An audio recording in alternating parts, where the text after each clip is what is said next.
Welcome you all in Bimla Jaswas commerce caliber. इस video में we will try to analyze the difference between financial accounting and management accounting.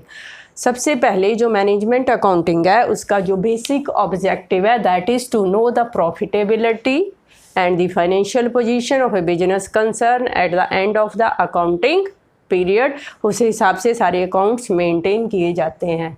जबकि जो management accounting है उसका जो basic purpose है, जो फाइनेंशियल अकाउंटिंग से इंफॉर्मेशन आती है उनको मॉडिफाई करके पॉलिसी प्लानिंग के लिए यूज़ करना होता है। स्कोप में जो फाइनेंशियल अकाउंटिंग है that is relating to the external world. So there are various stakeholders of the business like investor, creditors, government, supplier।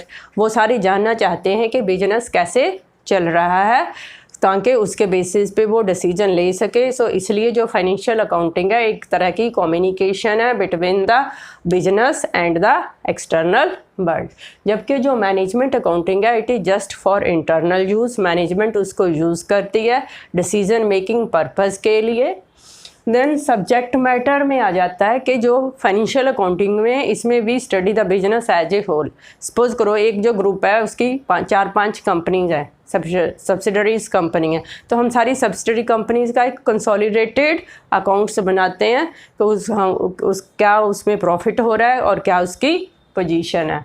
जबकि जो मैनेजमेंट अकाउंटिंग है उसका जो बेसिक पर्पज़ है, क्योंकि जब हम पूरे बिजनेस को एज ए होल स्टडी करते हैं तो ये पता नहीं चलता कि कौन सी डिवीज़न से ज़्यादा प्रॉफिट आ रहा है, कौन सी यूनिट बेटर चल रही है या बुरी चल रही है, किसको मैनेजमेंट को बंद करना है या किसको कंटिन्यू करना है या किसको एक्सपेंड करना। तो इसलिए फिर बेसिकली मैनेजमेंट अकाउंटिंग इस हिसाब से ही बनाई गई है कि जिसमें ये स्टडी किया जा सके कि किस यूनिट्स को फर्दर इम्प्रूव करने की ज़रूरत है या किसको शट डाउन करने की ज़रूरत है। तो इसलिए जितनी भी डिविजन्स हैं, यूनिट्स हैं उस कंपनी की, उनको सेपरेटली स्टडी करते हैं। Next point is nature. Nature के बेस पे जो फाइनेंशियल अकाउंटिंग है that is historical in nature. Historical का मतलब है जो पास्ट में हो चुका है हम उन इन्फॉर्मेशंस को रिकॉर्ड करते हैं और जो एक्चुअल फिगर्स है उनको ही लिखा जाता है। तो इसलिए इसकी जो बेसिक नेचर है that is just the postmortem what has happened in the past. जबकि जो मैनेजमेंट अकाउंटिंग है उसकी जो बेसिक अप्रोच है दैट इज़ फ्यूचर ओरिएंटेड। उसमें जो भी पास्ट में हो चुका उनके बेसिस पे फिर हम ये डिसाइड करते हैं कि हमें क्या करना है। जैसे किसी कंपनी की डिमांड हर साल बढ़ रही है तो कंपनी उसके बेस पे फिर मैनेजमेंट जो है वो डिसीज़न लेना चाहती है कि उन्होंने अपनी कैपेसिटी को इनलार्ज करना है या नया प्लांट लगाना है। तो इस हिसाब से जो उसकी बेसिक नेचर है that is future oriented. Then coming to the standards, financial accounting में there are generally accepted accounting principles जो कि पूरी दुनिया में फॉलो किए जाते हैं। जब भी मैनेजमेंट अकाउंटिंग को फॉलो किया जाता है, बुक्स ऑफ अकाउंट्स लिखी जाती हैं, तो उन सभी स्टैंडर्ड्स को हमें फॉलो करना होता है। तो इसलिए they are strictly followed. But जबकि जो मैनेजमेंट अकाउंटिंग है उसमें ऐसा सच कुछ नहीं है because it is just for internal purpose. So it depends on the urgency कि मैनेजमेंट को क्या लगता है कि किस पॉइंट पे फोकस करने की ज़रूरत है, तो वो उस पर्टिकुलर चीज़ को फोकस करते हैं। स्टैंडर्ड्स को ऐसा कुछ नहीं है कि फॉलो किया जाता हो। लीगल रिक्वायरमेंट, फाइनेंशियल अकाउंटिंग में it is legally required to publish the accounts of the company at the end of the accounting period. क्योंकि इसमें एक्सटर्नली लोगों का पैसा लगा होता है तो इसलिए उनका जो बेसिक पर्पज़ है वो लोगों को एक तरह की कम्युनिकेशन देना about the working of the company. जो मैनेजमेंट अकाउंटिंग में उसमें कोई ज़रूरत नहीं है, बट जितने भी मैनेजमेंट्स हैं दे वांट कि अपने जो बिजनेस का है उनको वो इम्प्रूव करे, अफेक्टिव बनाए। सो इसलिए वो मैनेजमेंट अकाउंटिंग अपनी इच्छा से इम्प्लीमेंट करते हैं। इंफॉर्मेशन, फाइनेंशियल अकाउंटिंग की एक ड्रॉबैक कह लो, उसमें यह है कि we record only those transaction which can be expressed in monetary terms only. कई बार कुछ इन्फॉर्मेशन ऐसी भी होती हैं जो बहुत इंपॉर्टेंट होती हैं, बट हम उनको मॉनेटरी टर्म में अगर एक्सप्रेस नहीं कर सकते तो हम उनको रिकॉर्ड नहीं करते फाइनेंशियल अकाउंटिंग में।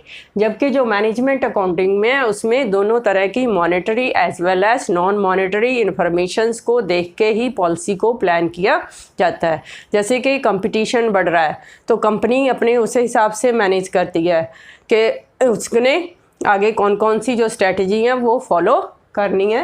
Then publication, in case of financial accounting, publication of the financial account is compulsory at the end of the accounting period to convey what are the results of the particular company to the general public.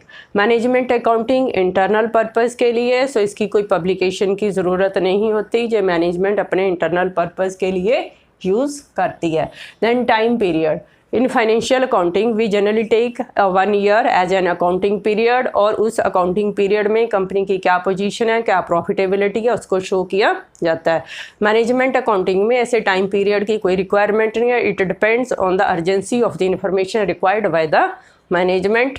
सो अगर उनको एकदम कोई decision लेना है तो उस हिसाब से वो 2 दिन, 10 दिन, महीने की किसी भी इंफॉर्मेशन को लेके उसको मॉडिफाई करके ले सकते हैं।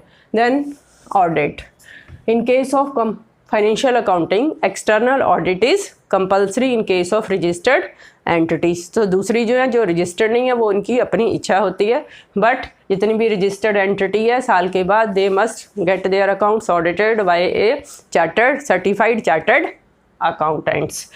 मैनेजमेंट अकाउंटिंग में ऐसा कुछ नहीं है कि बाहर के किसी बंदे से ऑडिट करवाना, बट कंपनीज क्या करती हैं, अपना एक बंदा इंटरनल ऑडिट, अपना एक कोई एम्प्लॉई मैनेजमेंट अकाउंटिंग में जो ऑडिट है that is not compulsory, but companies अपनी इफेक्टिवनेस को इंक्रीज़ करने के लिए कोई इंटरनल एम्प्लॉई को लगा देते हैं ऑडिट के लिए, जिसको हम इंटरनल ऑडिट बोलते हैं।